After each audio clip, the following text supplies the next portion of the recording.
Bon après-midi. On va continuer la session avec la session 8, mais comme la session 7 et la session 8 sont en continuité l'une avec l'autre, je vais faire un long rappel de ce que l'on a dit pour la session 7. Alors, je vous rappelle le cadre général de ces sessions 7 et 8. Nous sommes sortis de la période après-guerre, de la période autour de Bandung, et nous réfléchissons maintenant à la possibilité de l'universel dans un monde fragmenté racialement. Nous posons la question, en gros, de savoir ce qu'il en est de l'universel dans un monde de la critical race theory, en relation avec la critical race theory. Et pour éclairer cette question, cette fameuse question de la critical race theory qui est devenue, pour le meilleur et pour le pire, une question politique des deux côtés de l'Atlantique, il vaut mieux regarder les classiques de la critical race theory et pouvoir discuter de manière très précise sur des textes précis. Raison pour laquelle je vous ai proposé parmi les textes possibles, un texte pionnier qui était celui de Charles Mills, le contrat racial, profitant du fait qu'il vient d'être traduit en français, que l'éditeur était à Paris, que c'était un ami, je l'ai invité comme vous avez vu, et il vous a indiqué la raison pour laquelle il avait jugé bon de traduire en français, de faire traduire en français ce livre. Et nous allons regarder donc la question de l'universel en relation avec le racisme structurel, qui est une notion au centre de la théorie critique de la race, dans le contrat racial de Charles Mills, et aussi dans ce concept nouveau qui a une vogue certaine en ce moment aux États-Unis, et je pense ici probablement aussi, qui est la notion d'afropessimisme. Et vous voyez très nettement quelle est la continuité entre l'ouvrage de Wilderson sur l'afropessimisme et le texte de Charles Mills sur le contrat racial. Les deux sont structurés autour de la notion d'une institutionnalisation, d'une inscription du racisme dans notre modernité même, comme étant une sorte de condition de notre modernité même. Voilà quel était le cadre général de ces deux sessions 7 et 8. Alors maintenant, pour la session 7, nous avions donc parlé du contrat social et de la question de l'universel en relation avec la construction de la race. Comment la race s'est constituée, s'est construite de manière concomitante avec notre modernité. C'est la question qui occupe Charles Mills dans le contrat racial. Un rappel, des thèses du contrat racial. Premièrement, la philosophie politique, dit Charles Mills, accorde une place importante aux philosophies du contrat social, toute la tradition des philosophies du contrat social, donc en commençant par Hobbes, on aurait peut-être pu commencer par Grotius, mais enfin Hobbes, Locke, Rousseau, Kant, tradition du contrat social, de la philosophie du contrat social, revitalisée, revisitée, transformée, réactualisée en son temps, au moment où il était étudiant, par le livre de John Rawls, A Theory of Justice, en 1971. Ça, c'était un premier aspect. Deuxième point que souligne également Charles Mills, l'idée qu'un contrat social fondateur que l'on trouve dans cette tradition du contrat social, que l'on trouve chez ces philosophes du contrat social, son idée est que le contrat social fondateur est en réalité il masque un autre contrat qui lui est sous-jacent et qui en est la vérité, et ce contrat, dit-il, est un contrat racial. Autrement dit, c'est avec la construction de la notion de race, avec la racialisation de l'esclavage en particulier. Avant, l'esclavage n'a pas toujours été synonyme d'esclavage des Noirs. Et le moment où cette racialisation s'est effectuée, dit Charles Mills, c'est également le moment où il y a établi un contrat racial qui est que seules les personnes vont contracter et créer ensemble la société civile.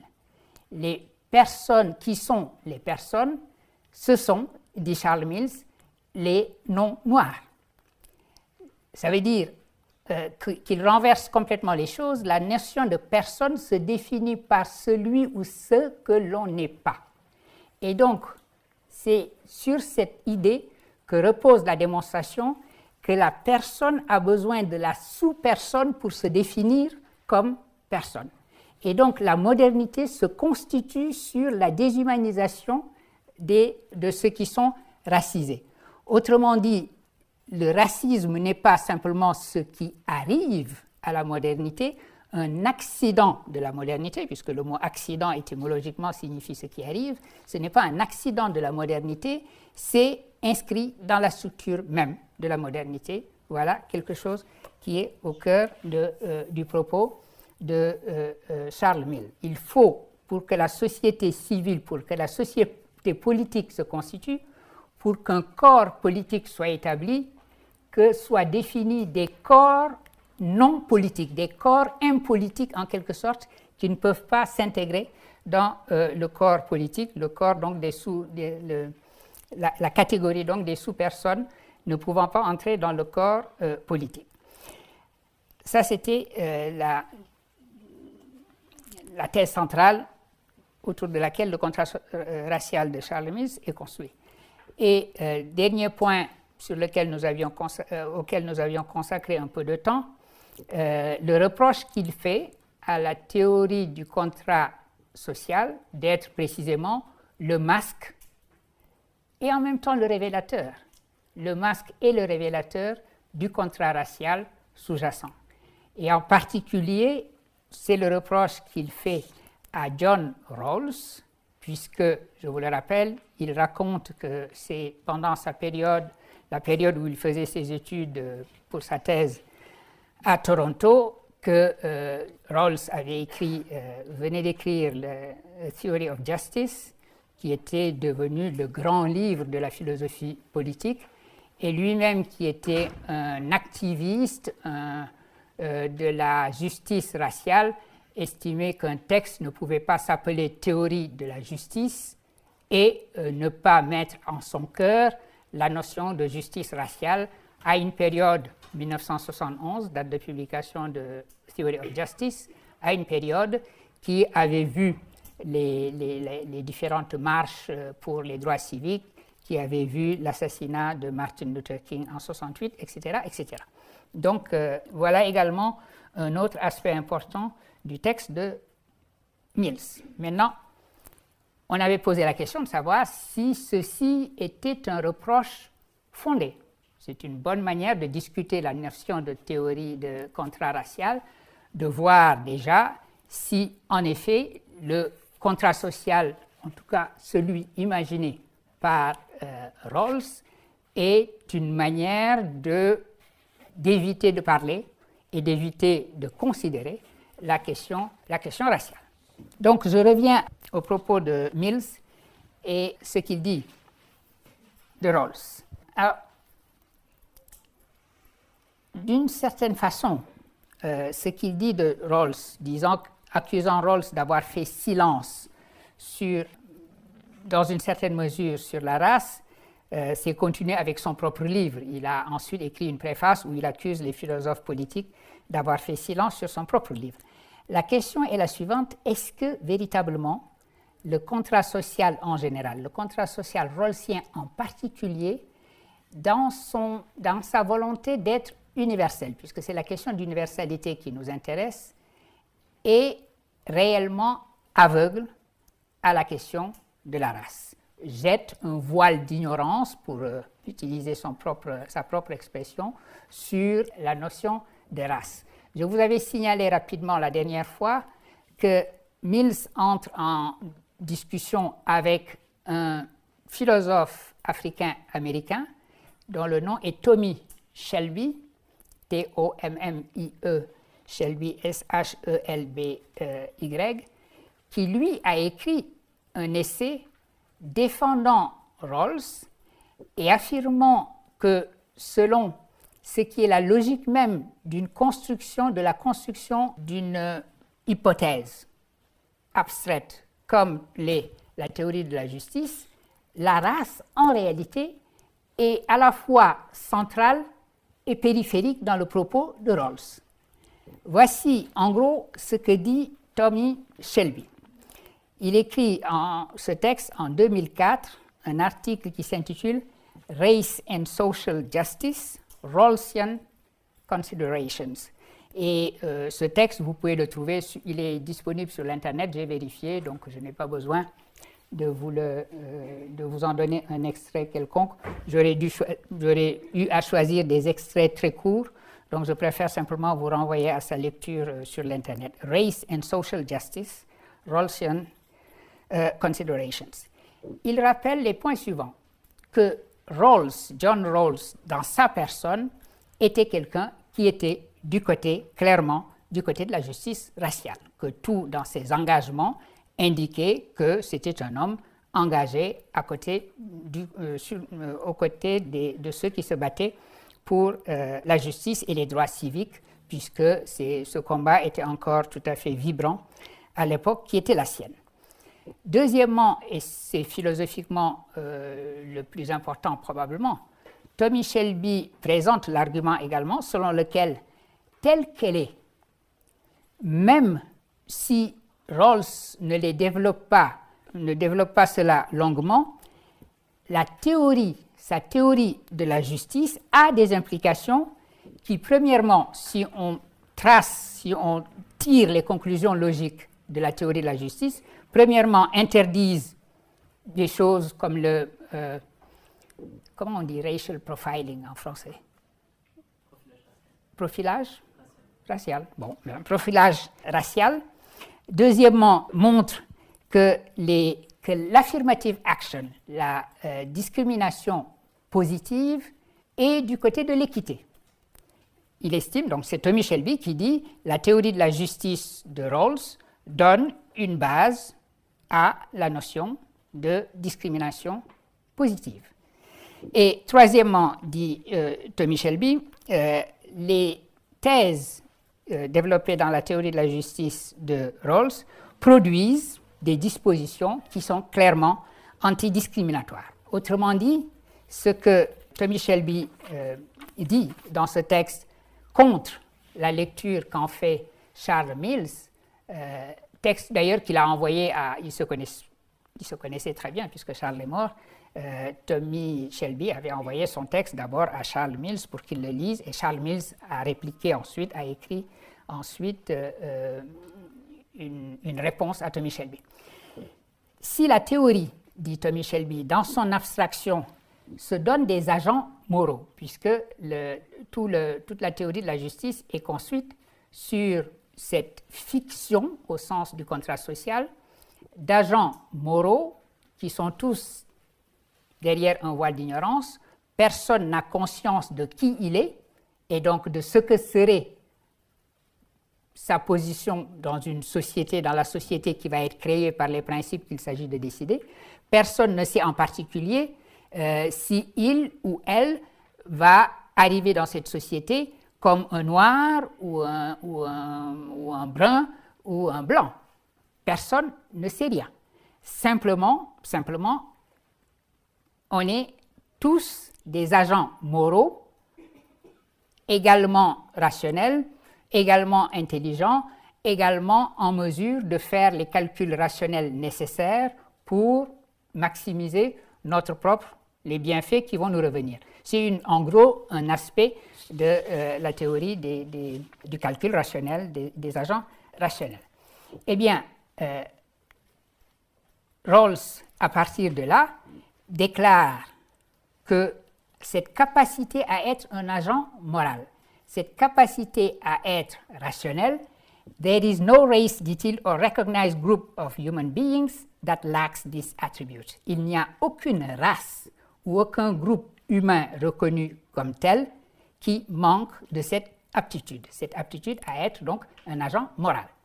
Et ce sont des propos qui se trouvent effectivement dans A Theory of Justice et que Tommy Shelby veut rappeler pour montrer que Charles Mills n'est pas tout à fait charitable avec ce que Rawls dit effectivement.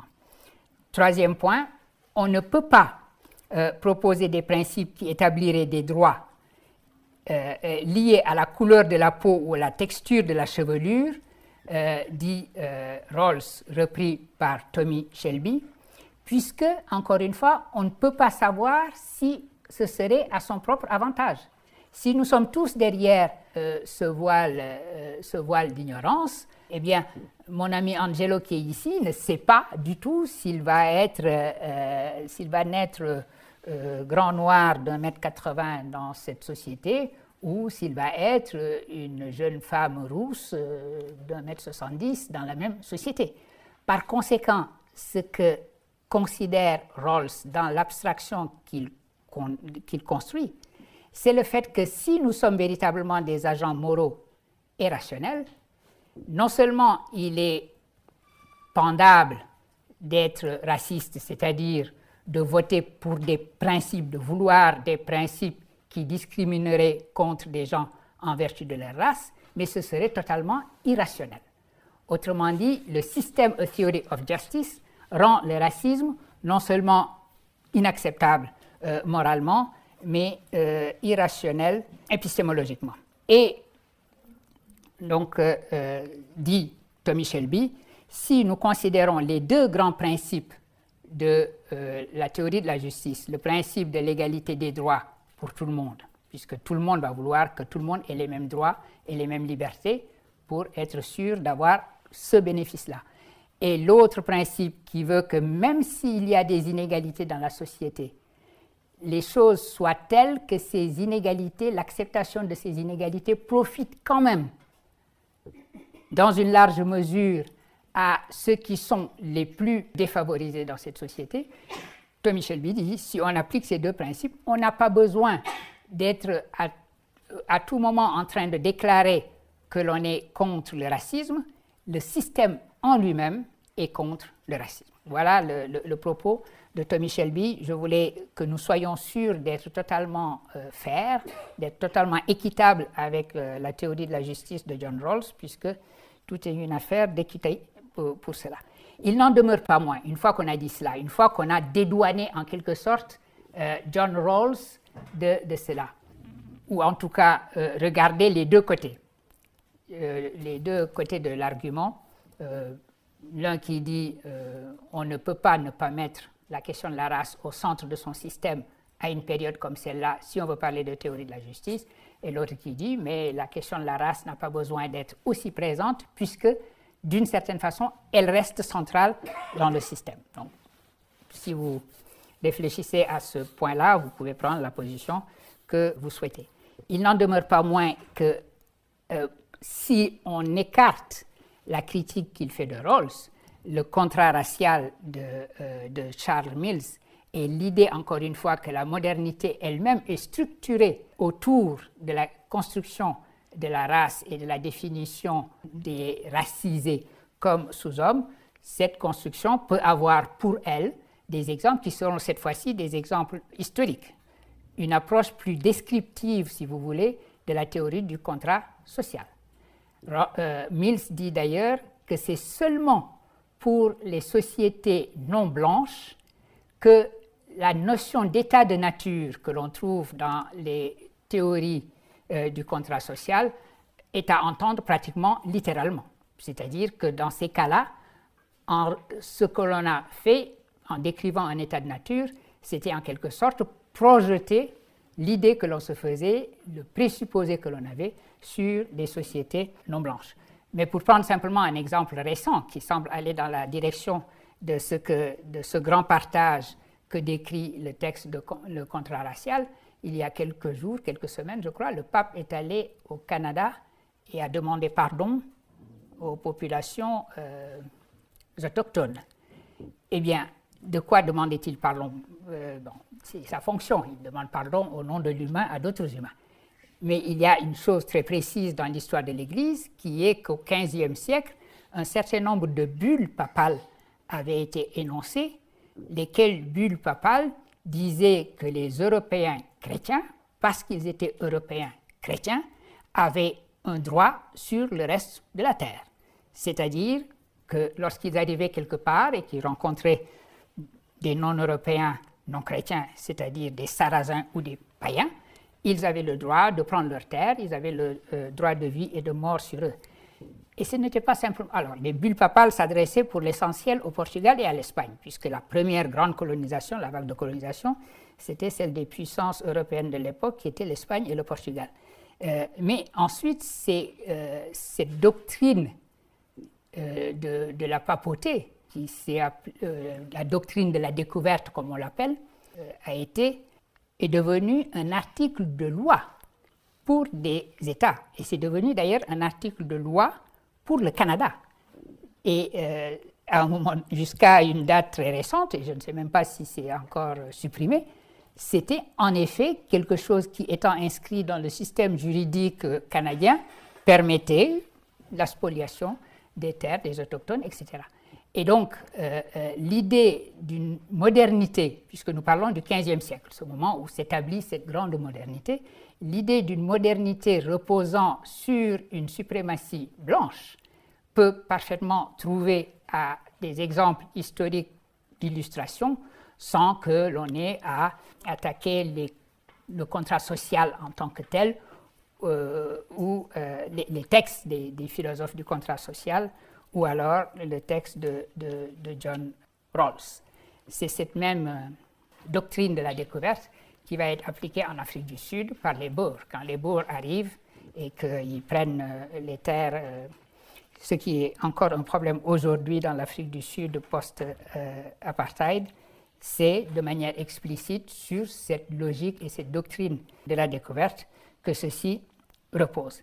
Bref, nous revenons ici, pour conclure sur ce long rappel, à cette notion qui est au cœur du texte de Mills et qui est importante pour cette raison-là pour notre séminaire et la question que nous nous posons.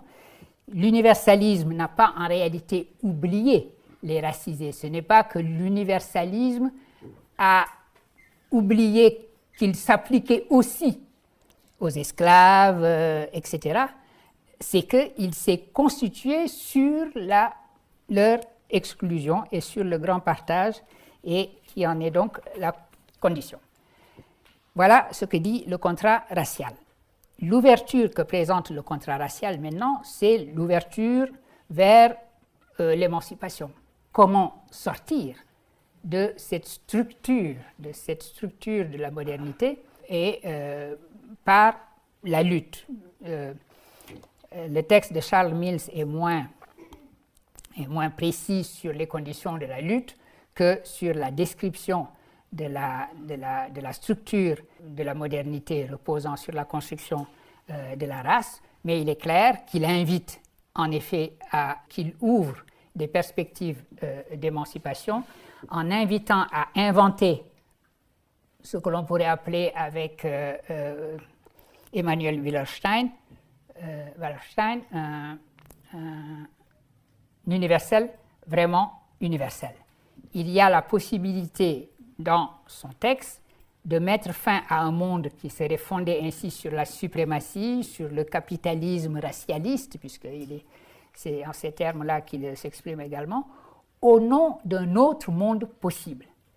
L'idée, si vous voulez, que l'on peut se projeter vers le futur, vers l'imagination politique d'un autre monde possible, et qu'on peut s'émanciper de ce monde-ci structurellement constitué autour de la construction de la race, précisément parce que cet autre monde-là existe, est une idée importante. Et j'insiste là-dessus parce que ça va être la grande différence avec l'afro-pessimisme.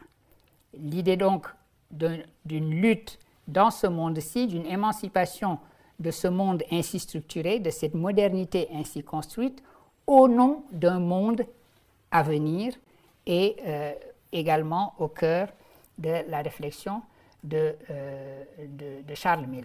Il y a la possibilité d'un contrat idéal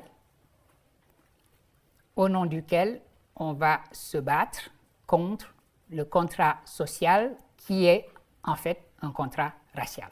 Voilà une manière de résumer un peu le propos que je voulais tenir sur la notion d'émancipation et sur la notion d'un autre monde possible. Et justement, un des sens de l'afropessimisme maintenant que nous allons regarder, c'est qu'on ne voit pas dans l'afropessimisme se dessiner une telle perspective. Le côté descriptif, si vous voulez, de l'abjection, pour prendre un terme que vous trouvez aussi bien chez Wilderson que chez Saidiya Hartman, ou la subjugation, pour prendre un autre terme qui est spécifiquement de Hartman, de Saidiya Hartman, et qui est un des titres d'un de ses plus importants ouvrages, eh bien, cette description-là l'emporte sur les possibilités d'émancipation. Et dans le cas de Wilderson, ce qui n'est pas le cas de Saidiya Hartman, cette issue n'existe tout simplement pas. Voilà donc qui nous fait passer, après ce rappel, à l'afropessimisme et la fin du monde. Le mot d'afropessimisme, le concept d'afropessimisme, a été créé par Wilderson dans le sens qu'il a aujourd'hui pour la réflexion sur la construction de la race et la réflexion sur la théorie critique de la race. Mais évidemment, il n'a pas créé le mot. Le mot existait et il était employé, le concept était employé surtout pour parler de l'Afrique comme d'un continent sans espoir. C'est ce que j'ai noté là pour l'un des premiers points à regarder dans cette seconde partie.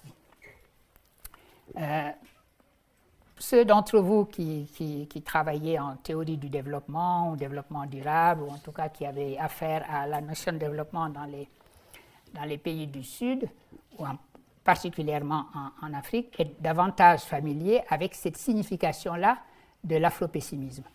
Continent sans espoir, c'était le titre, c'était la couverture du journal de la revue The Economist, et c'était à l'arrivée du troisième millénaire, c'était le numéro de mai 2000 de The Economist, et le grand titre de ce numéro, c'était, à propos de l'Afrique, The Hopeless Continent, le continent sans espoir. C'est une bonne manière d'inviter les Africains à entrer dans le nouveau millénaire et à fêter l'an 2000 que de leur dire que leur continent était le continent sans espoir. Mais enfin, c'est ce qui a été fait à ce moment-là.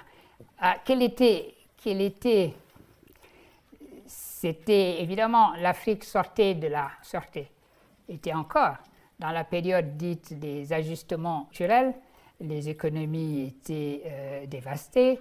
Les mesures de la Banque mondiale, du Fonds monétaire et autres agences qui ne brillent pas par leur optimisme démesuré, estimaient que le continent africain participait pour beaucoup moins que 2% dans le commerce mondial, et qu'en définitive, si de grandes vagues venues de l'Atlantique et de l'océan Indien submergeaient le continent africain, on perdrait beaucoup de footballeurs, de chanteurs, etc., mais que le monde, au fond, le commerce mondial ne souffrirait pas. Enfin, je suis en train d'être afro-pessimiste au sens de Wilderson, c'est-à-dire de pratiquer le cynisme le plus sarcastique possible et imaginable. Mais bref, l'idée était, en effet, à ce moment-là, que le problème de l'Afrique, c'était les Africains.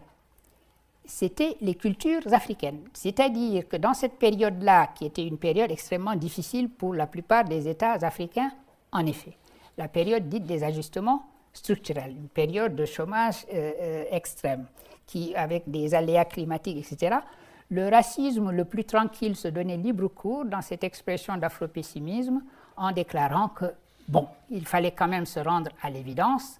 La raison pour laquelle l'Afrique était dans la situation où elle était, c'était qu'elle était habitée par des Africains et non des Suisses. Et donc, c'était la culture elle-même qui était une culture qui n'était pas une culture de développement.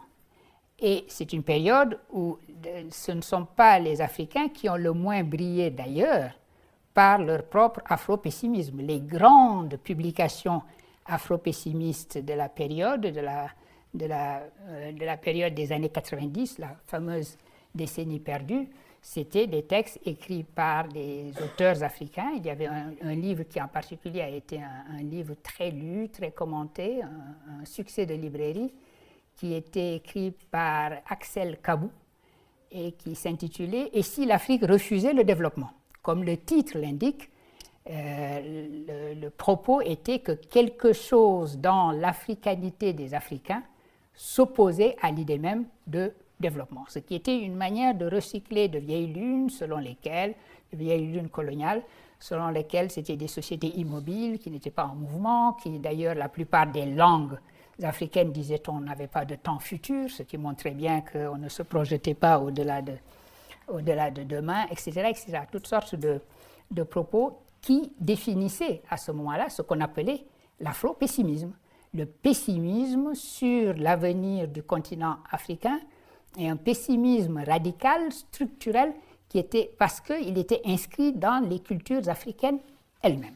Je fais ce rappel pour d'abord distinguer cette signification de l'afro-pessimisme de ce que Wilderson va ensuite maintenant penser derrière la notion et le concept d'afro-pessimisme, mais également pour montrer qu'il y a une certaine continuité dans le sens, au fond, d'afro-pessimisme. Dans tous les cas de figure, il s'agit de dire qu'il n'y a pas d'issue à une situation qui est la situation africaine de manière générale, c'est-à-dire aussi bien africaine continentale qu'africaine diasporique dans ce cas-ci.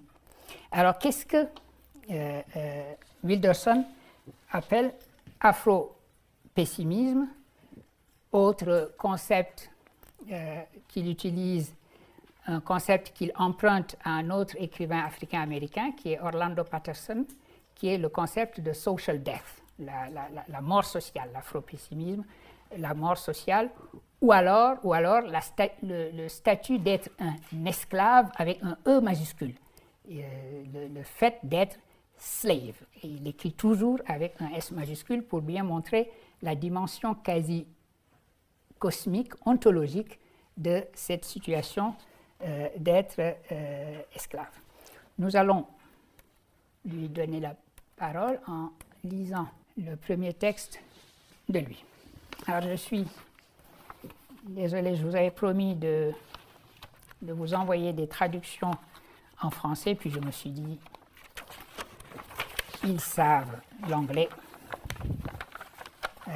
et de toute façon, je vais le lire en français. Donc, d'abord, un éclairage du texte, parce que là, il parle d'un de ses amis, d'un de ses ex-amis, comme nous allons voir à la fin du texte. J'imagine qu'ils n'ont pas gardé leur amitié. Mais d'abord, sur l'allure générale du texte, afro-pessimisme. Alors, c'est le texte, l'allure générale du texte, le genre du texte, c'est le genre qui mélange fiction et théorie. C'est un récit.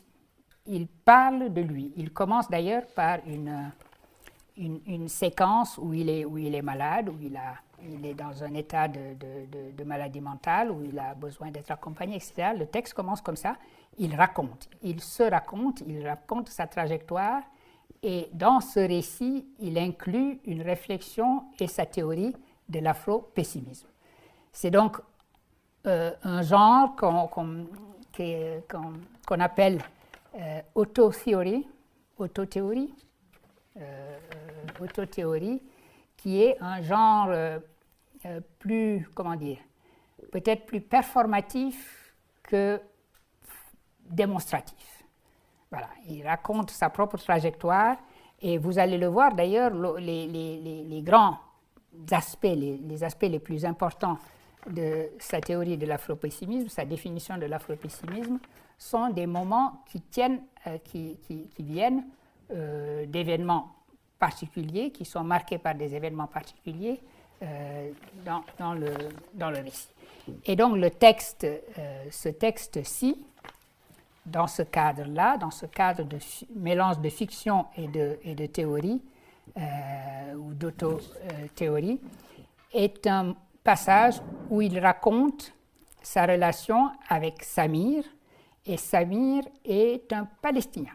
Samir est un Palestinien engagé à sa façon dans une lutte pour les droits des Palestiniens en Israël. Donc voilà le contexte. À un moment donné, Samir parla du fait d'être arrêté et searched. J'ai fait une... Ah si, c'est search qui est écrit.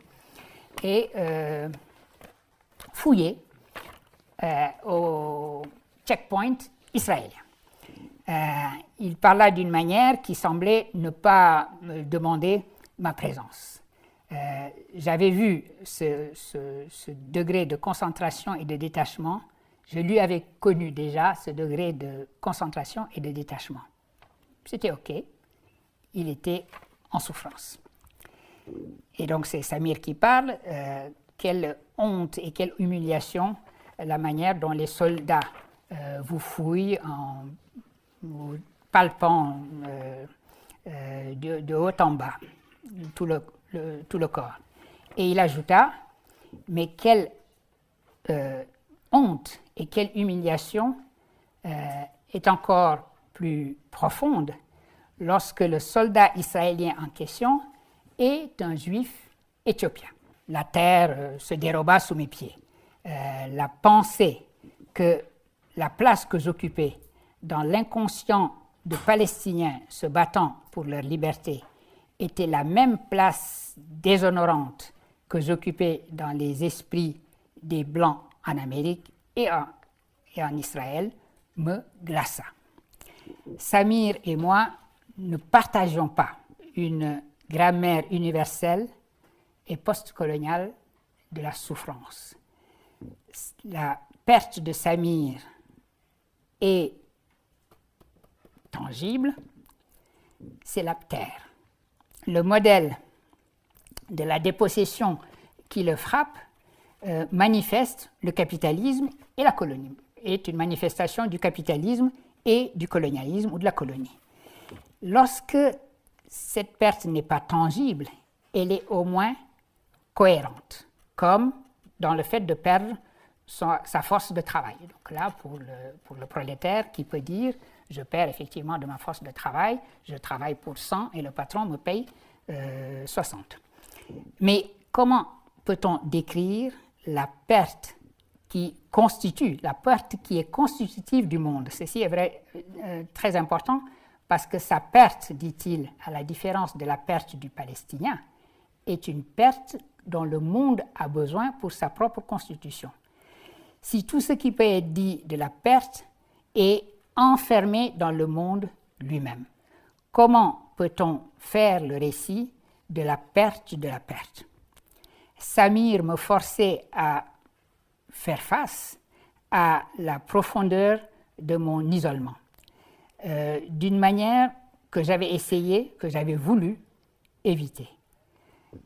Un tout profond, duquel ni la théorie postcoloniale, ni le marxisme, ni une politique du genre, ni un féminisme, ni le féminisme le plus déterminé ne pouvaient me sauver. Pourquoi donc le monde doit-il trouver sa nourriture dans la chair noire? Pourquoi donc le monde doit-il se nourrir de la chair noire? C'est le moment dans le récit, cette autothéorie de Wilderson, où il dit deux choses dans un texte comme celui-ci. D'abord, il établit le statut d'être un slave, comme il dit, un esclave avec S majuscule ou E majuscule, c'est-à-dire l'autre que l'humain. C'est les deux grands termes qu'il écrit avec des majuscules, c'est esclave, slave, et human, humain, avec un H majuscule. où il définit une forme d'incomparabilité radicale, ça c'est le concept central également dans l'afropessimisme, une incomparabilité radicale de ce qu'il appelle la souffrance noire, qui a sa grammaire propre et qui ne partage la grammaire d'aucune autre souffrance. Et si vous voulez, parce que c'est un récit et non pas un texte de théorie, il fait du récit lui-même la découverte de cet état de choses. Autrement dit, le moment où il va se rendre compte de cela, c'est le moment où, croyant être en accord et en totale solidarité avec son ami palestinien, il découvre que cet ami palestinien, sans y penser, peut avoir un propos raciste comme « oui, c'est désagréable et humiliant d'être fouillé à différents points de contrôle par l'armée israélienne, mais c'est encore plus humiliant et plus désagréable si celui qui vous fouille est un falacha, est un noir juif venu d'Éthiopie. » La première fois que j'ai lu le texte Afro-pessimisme et que je suis tombé sur ce passage, je cherchais le moment où il va... On ne se refait pas. Moi, j'ai commencé ma carrière philosophique en étant logicien, philosophe de la logique, etc. Donc, je suis plutôt démonstratif que performatif ou récit. Mais je me soigne. Et je voulais bien entrer dans le récit, dans la logique du récit. Mais mon scepticisme profond ne pouvait pas s'empêcher de poser la question suivante. Que veut dire Samir ? Est-ce qu'il n'y a pas une autre possibilité de lire le propos de Samir ? C'est-à-dire, il le comprend comme être fouillé, ça n'est pas bien, être fouillé par un noir, c'est encore pire. Ou alors, ces falachas, qui ont eux-mêmes une espèce de difficulté avec leur propre citoyenneté israélienne. On se souvient qu'on se demandait s'ils étaient vraiment juifs, etc. etc. Bon, bref, ils sont eux-mêmes dans une sorte de position marginale. Peut-être que Samir est en train de dire ils font du zèle, que leur stop and frisk, leur manière d'arrêter les gens et de les fouiller, ils ont rajouté.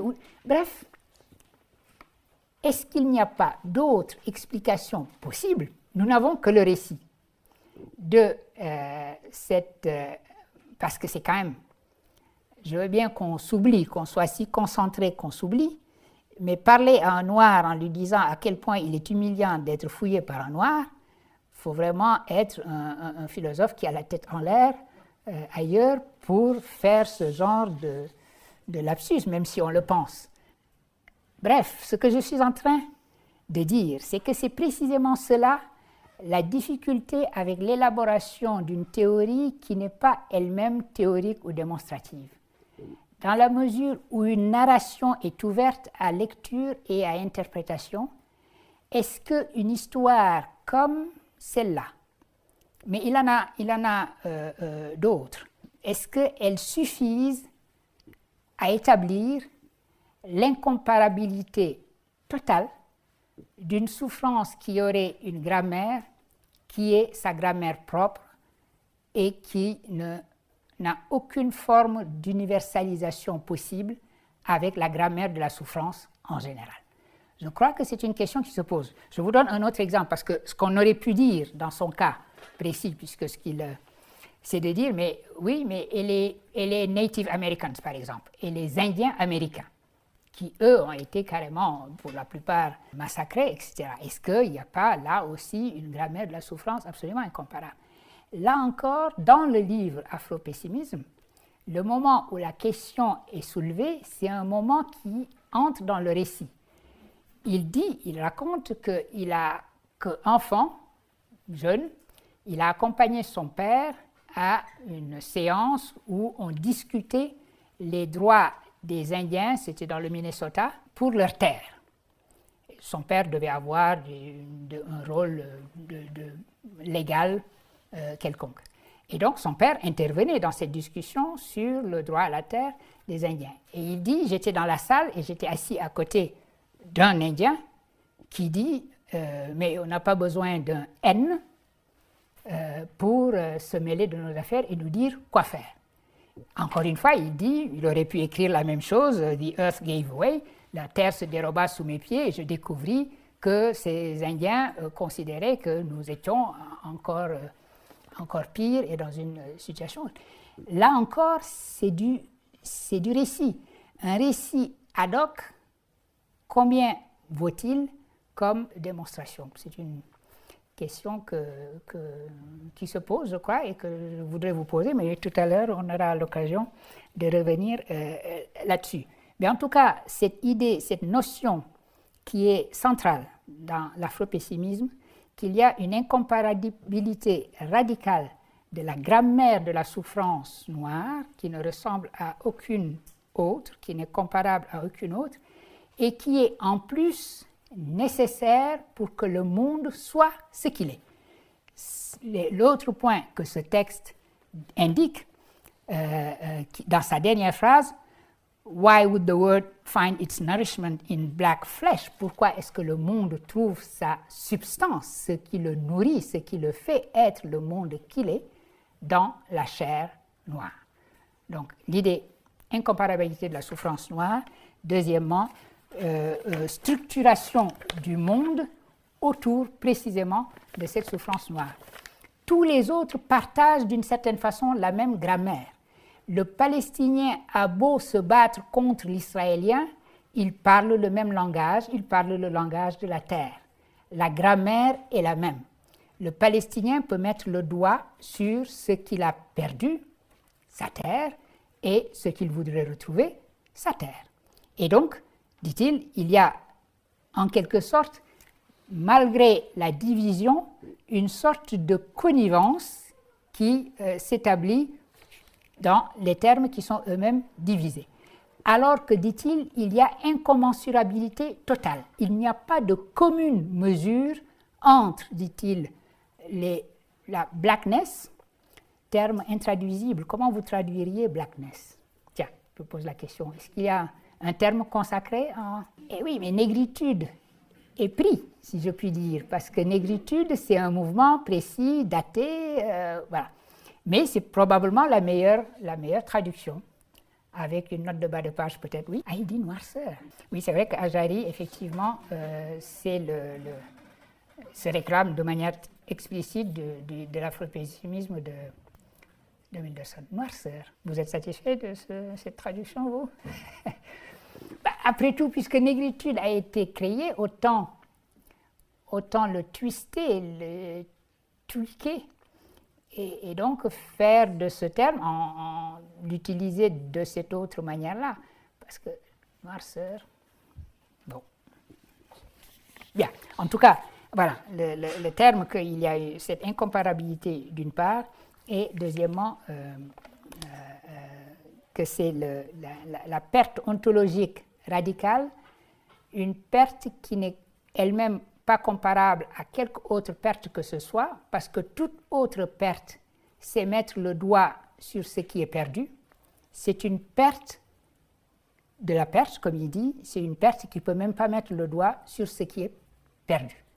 Et donc, cette métaphysique, cette philosophie de la perte qu'on ne peut, qui est absolument irréparable, parce que ce qui est perdu, on ne peut même pas envisager de le retrouver, c'est la figure principale, la notion principale au cœur du système.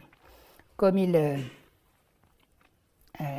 le dit, le spectacle de la Black Death, de la mort noire, donc c'est la mort sociale, est essentiel à la santé mentale de ce monde.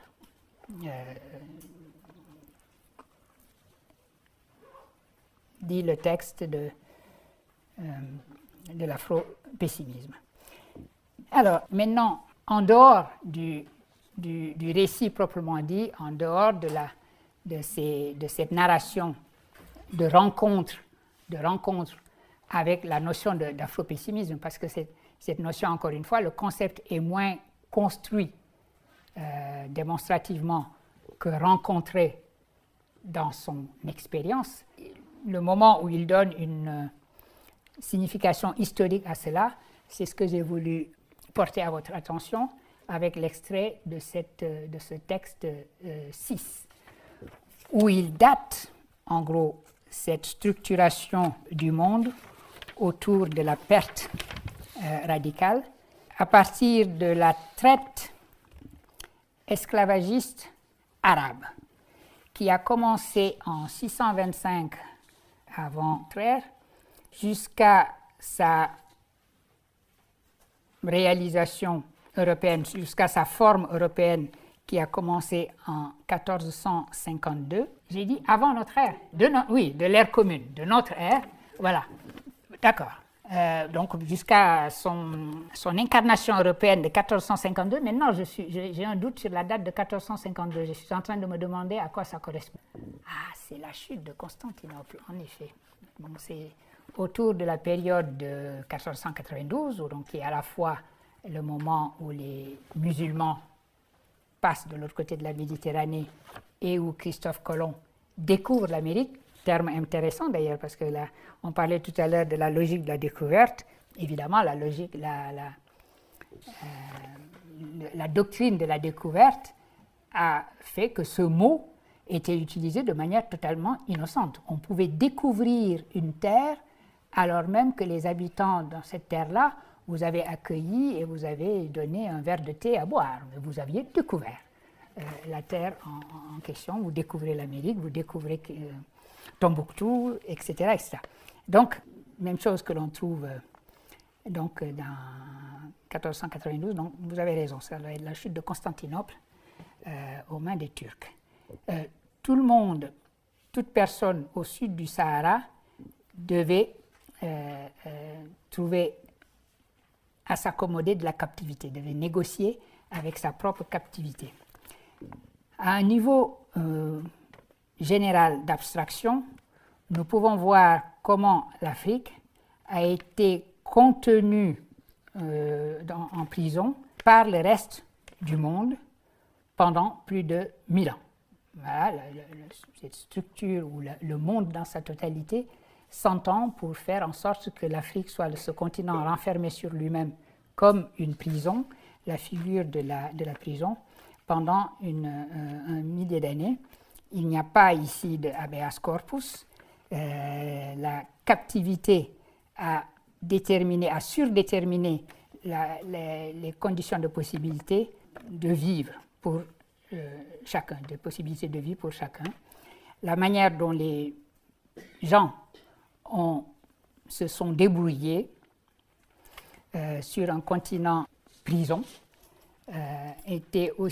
ces manières étaient aussi diverses que les choix que nous avions à faire chez Mario. Alors chez Mario, là, au moment où il écrit ceci, il est en Afrique du Sud et Mario, c'est un restaurant où il se retrouvait avec un certain nombre de progressistes et de libéraux. Il y avait en particulier, c'est là qu'il avait rencontré l'écrivaine Nadine Gordimer, qu'il avait rencontré là. Donc voilà, je vous ai lu ce court passage pour deux raisons, pour donner une sorte de cadre historique à ce concept d'incomparabilité de la souffrance africaine et établir des dates, les dates où il voit cette structuration du monde se mettre en place et le fait que le monde a besoin, encore une fois, de cette souffrance noire pour être ce qu'il est. Bon, autre moment, cette fois-ci un moment de définition conceptuelle. Je me rends compte que jusqu'ici, j'ai oublié le L de son nom, Wilderson, Frank B. Wilderson III, j'ai écrit Widerson systématiquement. Bon, désolé. L'afro-pessimisme repose sur une thèse générale et iconoclaste, que la négritude s'identifie à la servitude. Ben voilà, là, ça rime bien. La négritude s'identifie à la servitude. Si ce n'était pas des choses aussi horribles, on pourrait se réjouir de la rime. Ça va mieux que noirceur. La négritude est mort sociale. Ce qui veut dire qu'il n'y a jamais eu de moment antérieur, de méta-moment antérieur qui serait un moment de plénitude. Il n'y a jamais eu d'équilibre. Il n'y a jamais eu un moment de vie sociale précédant donc la mort sociale. C'est une mort sociale que ne précède aucune vie sociale. Et ceci est important parce qu'il n'y a aucune mémoire, par exemple, d'une vie sociale qui précéderait et qui donnerait les linéaments d'un monde au nom duquel on combattrait ce monde-là. Donc, c'est une situation qui est née, en gros, sans passer un moment précis où la négritude, le fait d'être noir, la blackness, est devenu synonyme d'esclavage et il n'y a plus de commencement à cet état de choses. On est installé dans cet état de choses, on est toujours déjà embarqué. Il n'y a pas de moment antérieur de méta-moment, comme il dit. La négritude comme position modèle, position paradigmatique, plutôt qu'un ensemble de pratiques culturelles ou d'accessoires anthropologiques, se manifeste comme esclavage. Sa manifestation, c'est l'esclavage même. Alors, ceci se continue. La promesse de transformation d'un arc de récit, cette promesse-là appartient aux hommes blancs et à leurs partenaires juniors, terme horrible, mais on va dans la société civile, c'est-à-dire les immigrants non noirs, les blancs et les non blancs qui sont queer et les femmes qui ne sont pas noires. Mais seulement, précise-t-il, dans leurs relations internes, dans leurs relations entre eux. L'idée étant encore une fois qu'ils ont un type de relations internes qui peuvent être des relations de domination, des relations de violence, mais qui sont de toute façon des relations. Alors qu'il n'y a pas de relation du tout, un abîme va les séparer de la blackness. J'entends par capacité transformative le fait que dans la lutte, des non-citoyens, au sens légal et libidinal du mot, légal, c'est par exemple les latinx, les latinos comme on dit, qui ne sont pas sans papier, les latinos sans papier, immigrants par exemple, et j'entends par libidinal, tous ceux qui ont des papiers, des immigrants avec papier, qui sont de couleur ou qui sont gays, donc de cela jusqu'aux femmes non noires. Tout ce monde-là peut devenir citoyen, peut accéder à la citoyenneté, parce qu'ils sont tous, encore une fois, human. Vous voyez bien, human écrit avec une majuscule, qui donc comprend tous ceux qui ont été cités. Ils sont simplement opprimés et par conséquent, ils ne sont pas autant investis, ne sont pas pleinement investis. Mais leur capacité de transformation vient de leur, non pas de leurs caractéristiques positives, mais du simple fait qu'ils ne sont pas noirs, ils ne sont pas esclaves. Ces citoyens pleinement investis et les citoyens qui ne sont pas pleinement investis vivent à l'intérieur d'arcs de récits, d'arcs narratifs qui les relient, qui fait d'eux une même communauté de transformation. Mais quand c'est le noir qui est concerné, quand ce sont les Noirs qui sont concernés, leur inconscient collectif, donc de ces vested citizens et not fully vested citizens, leur inconscient collectif le fait qu'ils en appellent aux Blancs, aux Noirs, comme des accessoires qu'ils utilisent comme des outils nécessaires pour aider à leur transformation psychologique et sociale, et également pour aider, pour faire advenir la cohérence, pour donner cohérence à leur propre subjectivité humaine. Voilà. Alors, là encore, nous avons des traits, un certain nombre de traits caractéristiques de la philosophie de l'afro-pessimisme et du concept d'afro-pessimisme qui est important. J'ai souligné tout à l'heure la manière dont il appelle les non-hommes blancs, mais qui ne sont pas noirs, les partenaires juniors, les junior partners de la suprématie blanche. L'idée étant qu'il y a un partenariat, ils sont partenaires dans le même jeu dont ils partagent les règles. Ils sont adversaires dans le jeu, dans le grand jeu social cosmique de l'oppression, de la violence, de la compétition pour la terre, de l'extorsion de plus-value, du capitalisme gourmand, etc. Mais ils comprennent les mêmes règles du jeu et ils jouent avec une même grammaire de ce jeu. C'est ce qu'il indique par le fait, avec cette notion de partenaire junior de la suprématie blanche. On partage les mêmes règles, on partage la même grammaire, on partage la même langue. Sur ce plan-là, d'ailleurs, il y a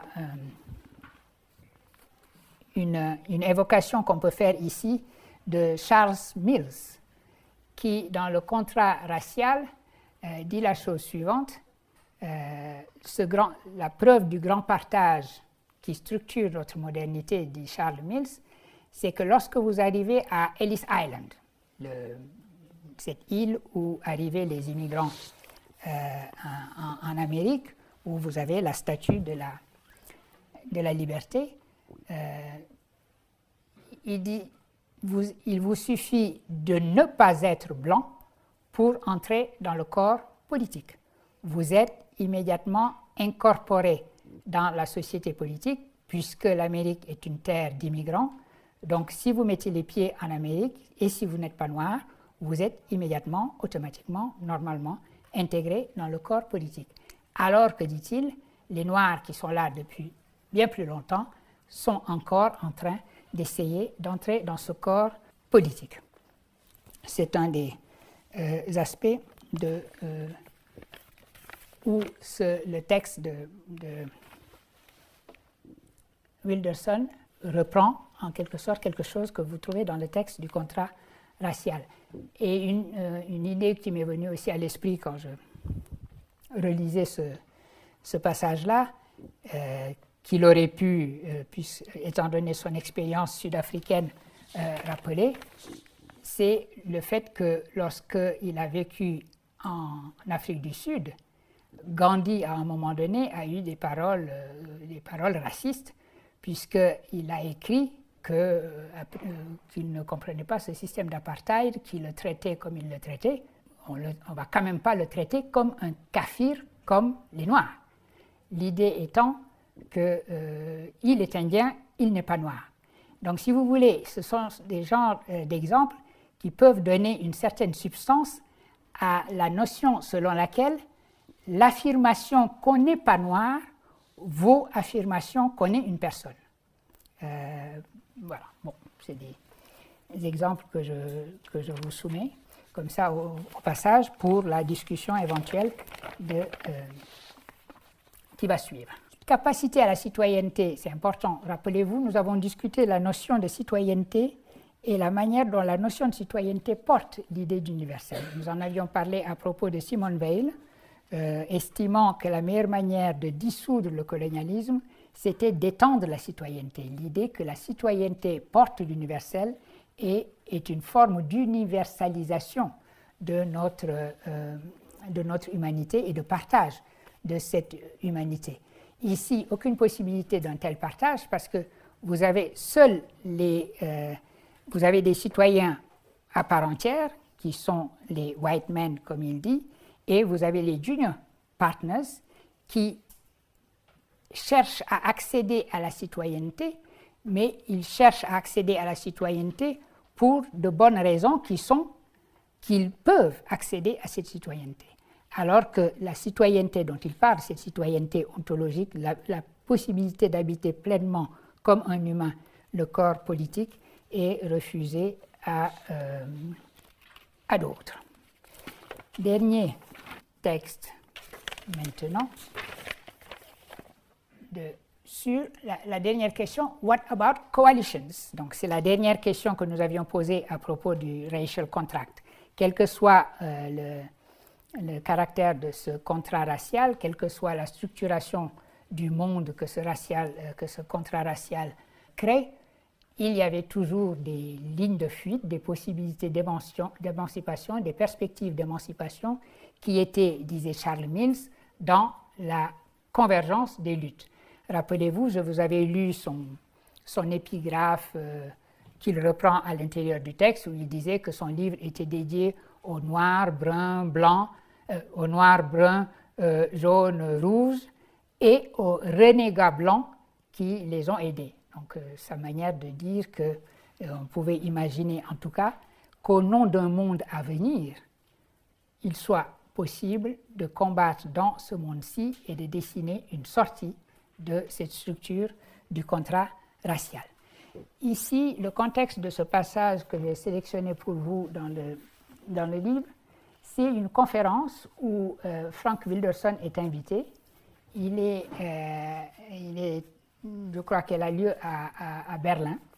Il est invité avec d'autres, donc c'est une conférence internationale où il doit faire une présentation. Et il présente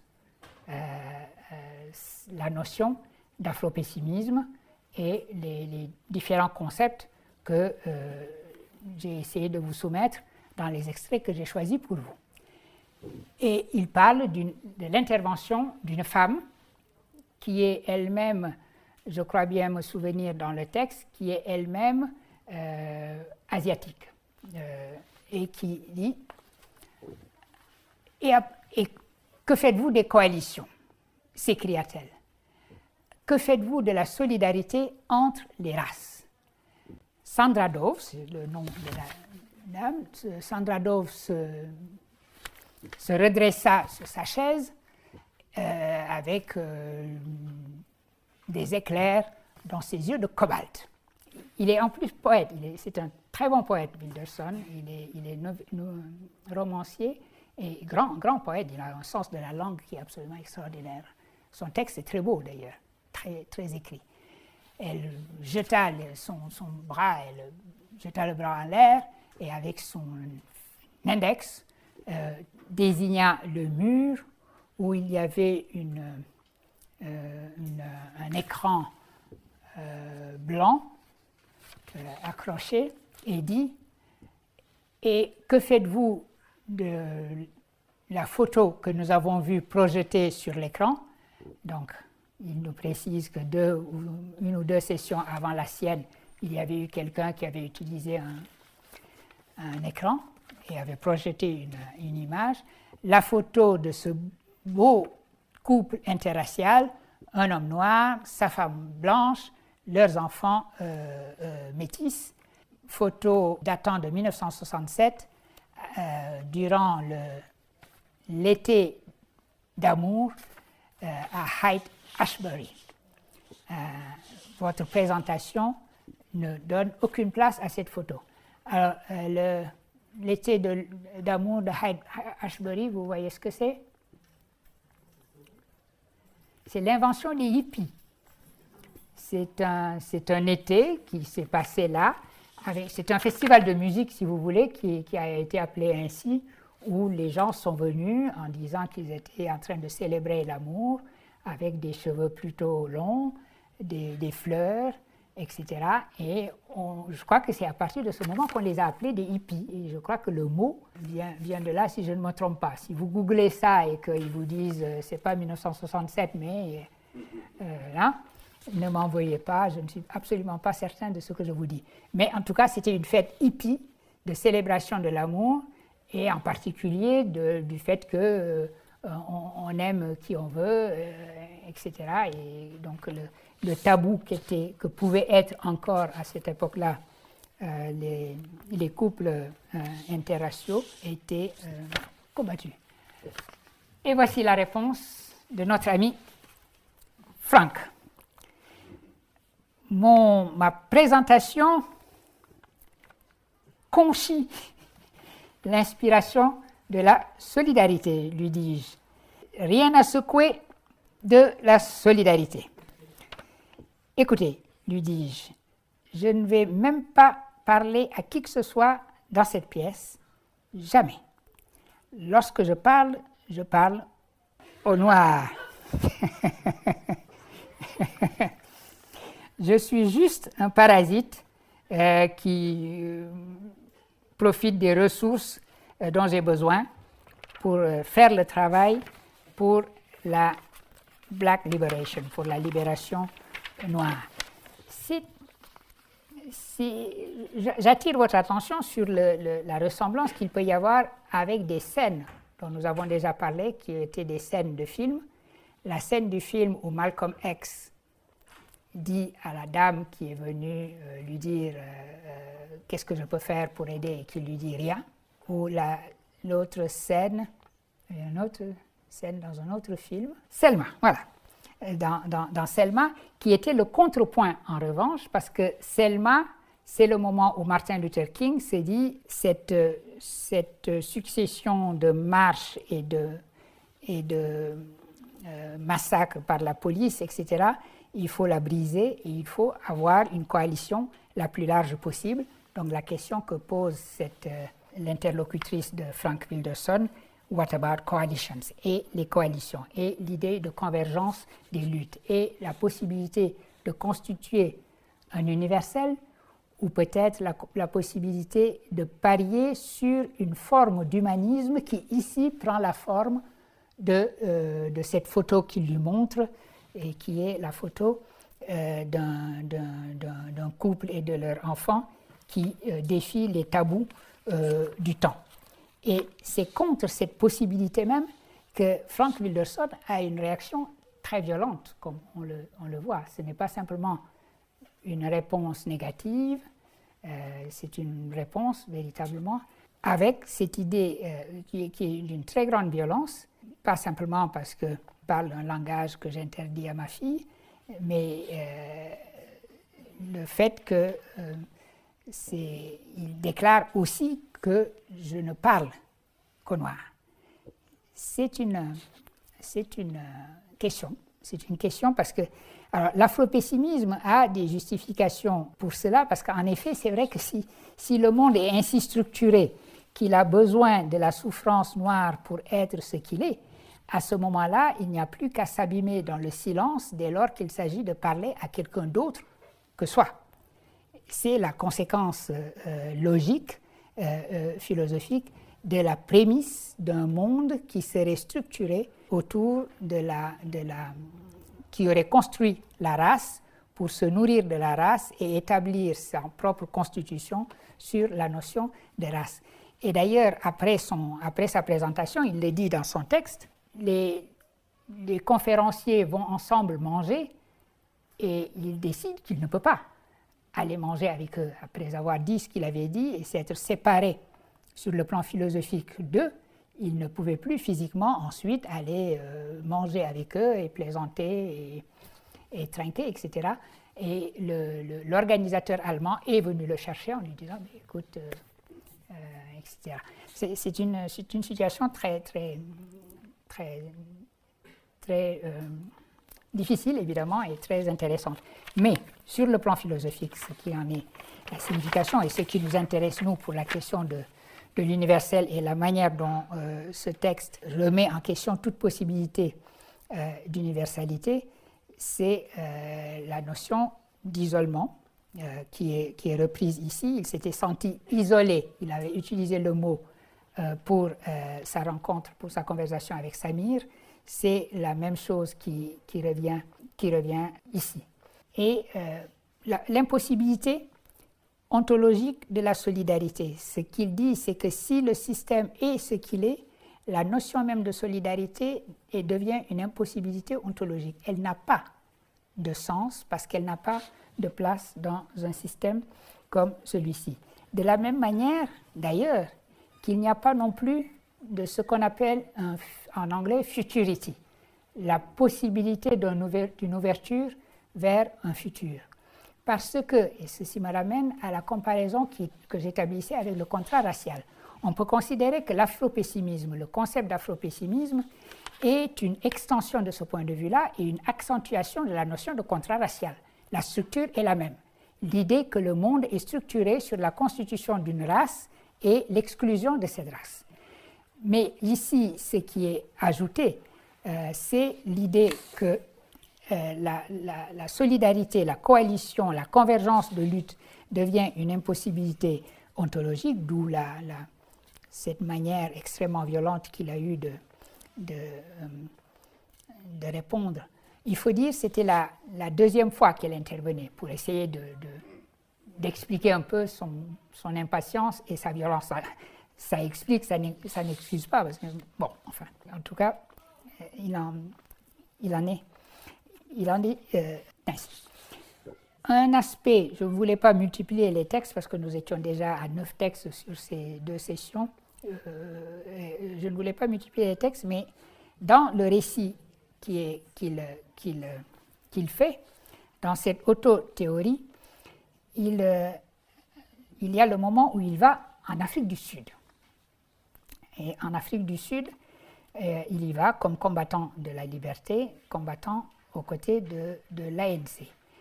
À ce moment-là, au moment où il va en Afrique du Sud, il n'est pas afro-pessimiste. Parce qu'on pourrait se dire, mais s'il va en Afrique du Sud et qu'il se bat avec les gens de l'ANC au nom d'un monde autre, sorti de l'apartheid, etc., il voit bien qu'il y a une possibilité d'émancipation par là. Il est marxiste-léniniste, et il va donc à l'ANC, et il est dans l'ultra-gauche de l'ANC. Il y est pendant 5 ans, durant les années 90, qui sont les années où Mandela va sortir de prison et va être élu premier président de l'Afrique du Sud, de l'Afrique du Sud, libre et démocratique.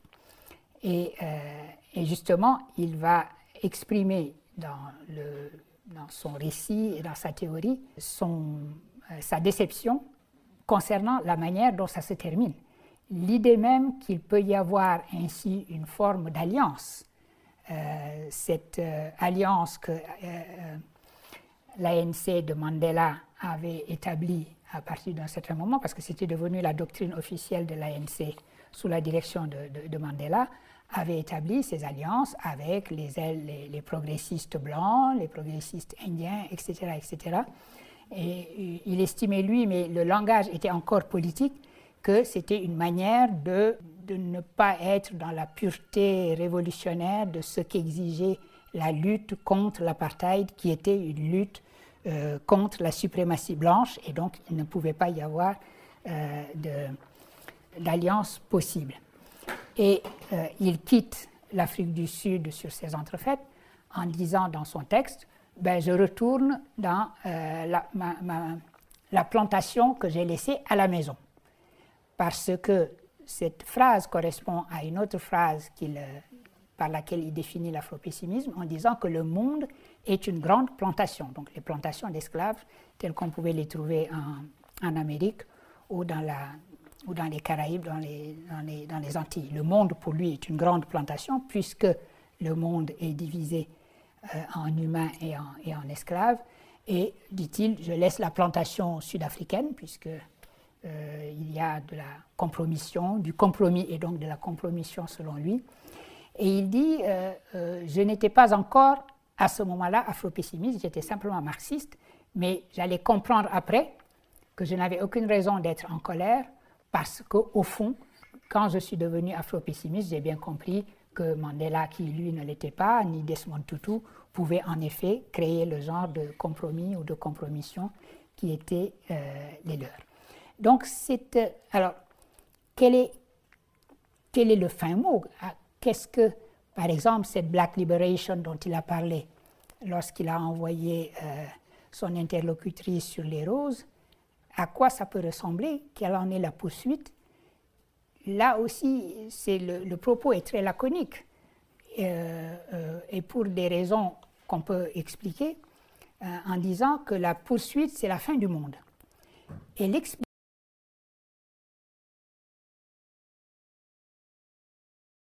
l'explication, c'est que vous ne pouvez pas projeter un monde au nom duquel vous allez demander à sortir de ce monde-ci, puisque votre projection elle-même se ferait dans les termes de ce monde-ci.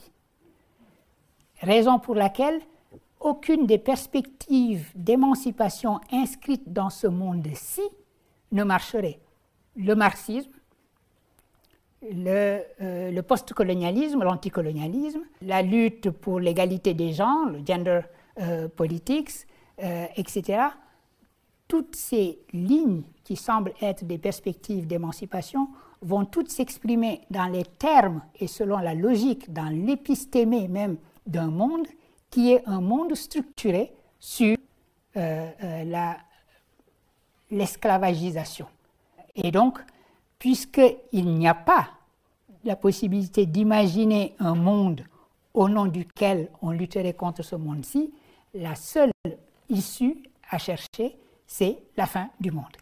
Et ici, il fait explicitement référence à, nous en parlions avec vous, je crois, il fait référence à Fanon, qui a effectivement un passage où, dans Peau noire, masque blanc, le sous-chapitre Adler et le noir, où il dit la seule chose à faire, il décrit la situation d'aliénation profonde du Martiniquais. Là, il se concentre particulièrement sur les Antillais. La société antillaise, dit-il, est constituée de telle sorte que c'est une société de la compétition, parce que ce qu'a fait le colonialisme et ce qu'a fait en particulier le racisme, c'est que c'est une société où on est toujours en train de se comparer. Je suis plus ceci que toi, je suis moins noir que toi, je suis plus ceci, etc.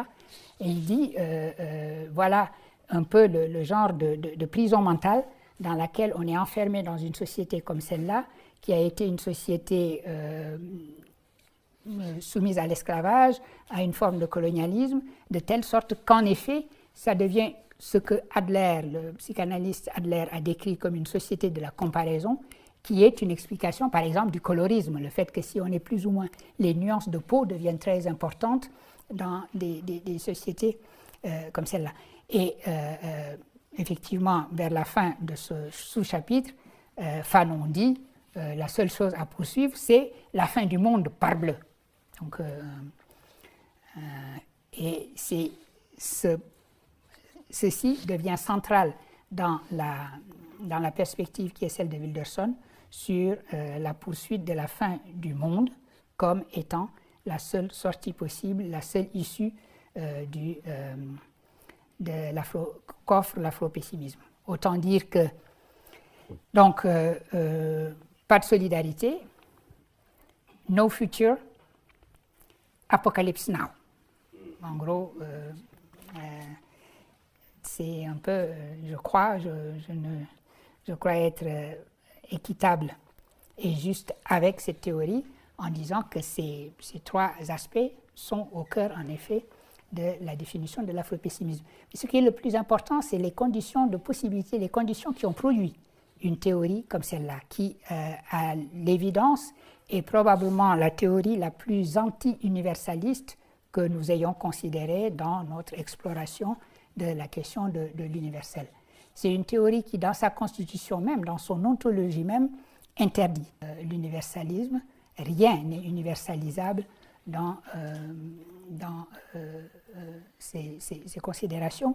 Mais quelle société a pu produire un discours comme celui-là devient une question centrale, importante et qu'il faut poser.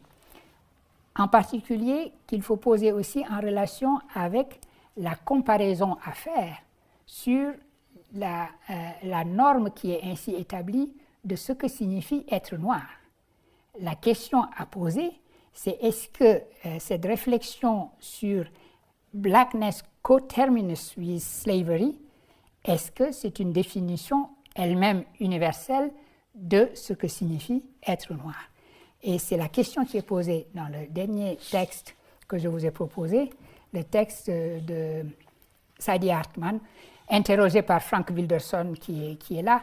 Il y a évidemment une certaine parenté dans la description que Saidiya Hartman fait de l'esclavage, de l'abjection, pour utiliser un de ces mots, que l'esclavage installe, de la subjugation que l'esclavage installe, mais dans son cas à elle, il y a des lignes de fuite, il y a l'affirmation, y compris dans sa description, son excellent livre sur l'esclavage au XIXe siècle, la manière dont les esclaves affirment leur propre personnalité et participent à leur propre libération, même si elle dit, et c'est peut-être là qu'il y a la parenté avec la philosophie de Frank Wilderson, même si effectivement, même après la libération, les effets de l'esclavage se poursuivent dans la société politique telle que nous la connaissons.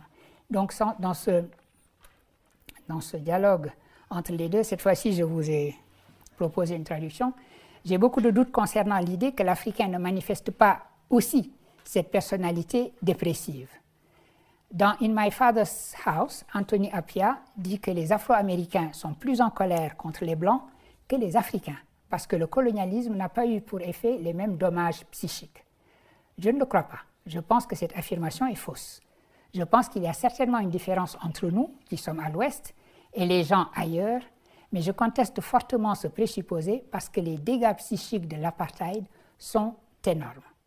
Lorsque vous regardez certains écrivains africains, comme Achille Mbembe et les autres afro-pessimistes qui produisent un diagnostic de leur société, vous voyez les conséquences du projet colonial. Le traumatisme n'est peut-être pas aussi extrême ou radical que dans notre cas, parce que nous vivons littéralement à l'intérieur de cet ordre, mais je nuancerai tout de même grandement ces évaluations positives de la subjectivité africaine. Je m'arrête ici pour l'instant. C'était important de passer de ce paragraphe-là parce que ce qui a été reproché souvent à Wilderson dans le champ américain en particulier, et je ne sais pas si vous avez vu un article du New Yorker. Le New Yorker en 2020 a consacré un long article à Wilderson et au succès de l'afropessimisme, disant que oui, mais vous universalisez votre manière de comprendre ce que c'est qu'être noir. Et vous ne vous rendez pas compte que les Noirs ne sont pas seulement ici en Amérique, ils sont un peu partout. Est-ce que vous pensez avoir défini cette blackness comme slavery aussi bien pour les Africains qui sont peut-être engagés dans d'autres combats, qui sont en train d'essayer de construire des pays, etc., etc., etc. Et c'est ce qu'il dit là. C'est lui qui dit les Africains sont probablement différents. Et Saidiya Hartman dit je ne crois pas qu'on puisse dire qu'ils sont moins atteints que nous, qu'ils sont moins afro-pessimistes que nous, en donnant l'exemple d'Achille Mbembe et autres afro-pessimistes, et en rappelant que les dégâts qui sont créés sont peut-être les mêmes. Mais c'est une bonne question à poser, cette idée même d'une universalisation possible de ce qui est dit à propos des Noirs. Est-ce qu'on peut tenir, alors en s'en tenant simplement à la construction de la race et la réponse à cette construction de la race, est-ce qu'on peut être considéré qu'on est noir de la même manière de tous les côtés, des deux côtés de l'Atlantique, par exemple? Et cet élément de la discussion, je voulais le présenter avant que nous continuions. Alors, et en vivant dans cet ordre-là, c'est Wilderson qui parle. Les Noirs continuent à faire le travail dans ces scènes innocentes. Ils font le travail de mourir. Les femmes noires font le travail de reconnaître les femmes blanches dans leur quête, comme dans Mildred Pierce. Et les hommes noirs font le travail de reconnaître la virilité sexuelle des hommes blancs. Ça aussi, c'est une idée que vous trouvez chez Fanon dans ses constats cliniques, qu'en réalité, même s'il y a des stéréotypes qui parlent de la virilité des hommes noirs, en réalité, le racisme dévirilise aussi. Bon. C'est un travail vraiment important que nous sommes appelés à faire, tandis que nous vivons toujours sous le spectre du despotisme. Nous en sommes donc peut-être encore, et c'est tragique, au même point que le club Ida B. Wells. C'est une femme noire qui, en 1913, à Chicago, avait créé un club de suffragettes. Nous essayons de nous transformer pour qu'il ne nous tue pas. Et Sadia pose la question, et je pense que la question sous-jacente est où allons-nous maintenant? Alors la question importante, elle a une perspective, où allons-nous maintenant? Et Wilderson, cela nous conduit-il à la question des réparations? Et elle va donner le propos suivant que je lis. Oui, j'ai réfléchi à l'idée de diriger son appel vers l'État même qui a infligé le préjudice. Le mouvement des réparations se met dans cette position contradictoire ou impossible parce que les réparations ne vont pas apporter de solution à la production systémique et continue de l'inégalité raciale sur le plan matériel ou d'autres. Et comme l'inégalité, la domination et l'abjection raciale sont produites de génération en génération. Donc là, une thématique tout à fait afro-pessimiste. En ce sens, les réparations apparaissent comme une réforme très limitée. Un schéma libéral basé sur certaines notions de commensurabilité qui réinscrivent le pouvoir de la loi et de l'État pour redresser une certaine situation alors qu'il est clair qu'il ne peut pas le faire. Je pense aussi qu'une telle réflexion nous révèle un piège idéaliste. C'est comme si on croyait que lorsque les Américains sauront comment la richesse du pays a été acquise, ils décideront que l'on doit faire quelque chose pour les Noirs. Pour les Noirs, pas aux Noirs. Intéressant. Mon Dieu, pourquoi le croire? Comme si la ségrégation dans l'habitat était un accident. Je pense que cette logique du « si seulement ils savaient autrement » ne tient pas compte de la volonté politique. Pourquoi l'État-providence est-il démantelé alors qu'il touchera davantage de femmes et d'enfants blancs que de noirs? Parce que c'est lié à cette volonté politique et à une antipathie à l'égard des Noirs qui structure les institutions. Structure n'aurait pas dû être au pluriel, puisque c'est... Si, volonté politique et antipathie, d'accord, qui structure les institutions, point. Et votre travail sur l'empathie le montre, donc le travail de Sadia, il nous aide à comprendre l'importance de la négritude pour l'économie libidinale de l'institutionnalité blanche. Je voulais terminer sur ce texte, d'abord parce que, pour la réflexion que Sadia Hartman a à la fois sur la comparaison, sur la question de l'universalité de la signification de la blackness, deuxièmement, sur ce qu'elle dit ici sur les réparations. L'idée que les réparations sont nécessaires, mais nécessaires pourquoi? Et que s'agit-il de faire avec les réparations dans la mesure où précisément cette slavery, cet esclavage est continu, et c'est sur ce point-là qu'elle est proche de la réflexion de Wilderson, l'appel même à des réparations à quelque chose d'ambigu et qu'il faut éclairer. Parce que vous en appelez à un État qui non seulement ne peut pas grand-chose, ne peut pas faire beaucoup en cette matière en termes de réparation de l'irréparable, mais par ailleurs, cet État lui-même a des institutions, repose sur des institutions qui elles-mêmes sont fortement inscrites, sont parfaitement inscrites dans la suprématie qu'il s'agit de dénoncer.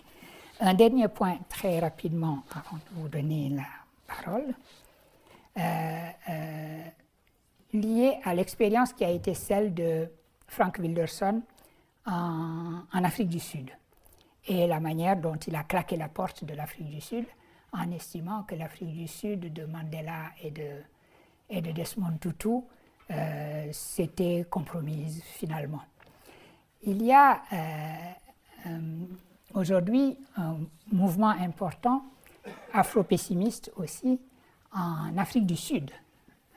Et récemment, à Columbia, une présentation a été faite de ce mouvement afro-pessimiste en Afrique du Sud contre les conclusions de Wilderson, en disant que Wilderson n'avait pas fait attention à une chose, c'est que vous avez aussi en Afrique du Sud le mouvement dit azanien, qui est l'aile gauche de la lutte contre l'apartheid, qui est un mouvement, de ce point de vue-là, afro-pessimiste aussi, qui tire inspiration de l'afro-pessimisme et qui n'est pas dans la logique de la compromission que Frank Wilderson semblait indiquer. Et je voulais terminer sur ce point-là parce qu'il va me servir maintenant de transition pour parler de l'Afrique du Sud et revenir à une notion d'universalisme qui est l'universalisme de ce qui a été mis en place en Afrique du Sud post-apartheid, la notion d'Ubuntu, la notion d'humanisme universel, qui est évidemment aux antipodes de ce que Wilderson ici exprime en matière de racisme. Donc le mouvement de balancier, pour moi, sera d'aller de ce côté universaliste et de l'affirmation de l'humanisme et de l'universalisme, là où je termine avec la présentation de Wilderson sur cette idée d'une impossibilité d'universaliser, qui est une impossibilité ontologique inscrite dans le système lui-même, parce qu'encore une fois,